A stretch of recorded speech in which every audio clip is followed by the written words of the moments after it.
అంత ఈజీ కాదు. సో అలా సక్సెస్గా నిలబడినందుకు ముందు ఓల్డ్ టీమ్కి, నేను last 1 week actual out of town పోతే అన్ని సినిమాలు ఫాలో చేస్తూ ఉన్నాను, ఏది ఎలా ఉంది ఎలా ఉంది అని. దాంట్లో శంబాలకు 100% మార్క్స్ పడడం, మంచి అప్రిషియేషన్ రావడం, అలాగే సక్సెస్ఫుల్గా నిలబడడం హ్యాపీ థింగ్. ఎందుకంటే ఆదికి 25th ఫిలిం అంట. సో 25th ఫిలిం సక్సెస్ రావడం అనేది ఈజ్ ఎ గుడ్ థింగ్. పోతే కమ్బ్యాక్ అంటున్నావు, ఆయన సీనియర్ కాదు ఇంకా జూనియర్. సీనియర్స్ సక్సెస్లో వెనకబడి వచ్చినప్పుడు వాళ్ళని కమ్బ్యాక్ అనాలి. సో కరెక్షన్ చేసుకోండి. ఎందుకంటే ఇంకా చాలా ఉంది, ఇంకా 40 ఏళ్ళు పని చేస్తాడు. అలా నాన్న 50 ఏళ్ళు కంప్లీట్ చేశాడు, అది ఇంకా మినిమం 40 years కంప్లీట్ చేయాలి. సో బొమ్మరిల్లు సినిమా తీసినప్పుడు ఇప్పటికీ నన్ను రవి విజిల్ కొడుతున్నాడు.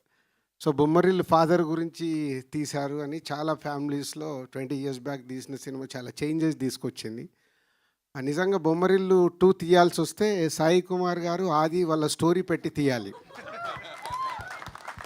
అంటే ఒక కొడుకు గురించి, కొడుకు సక్సెస్ గురించి ఒక తండ్రి పడే తపన అది మామూలుది కాదు.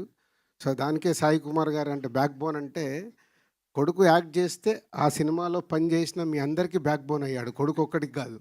సో హోల్ సినిమాకి. సో తనకున్న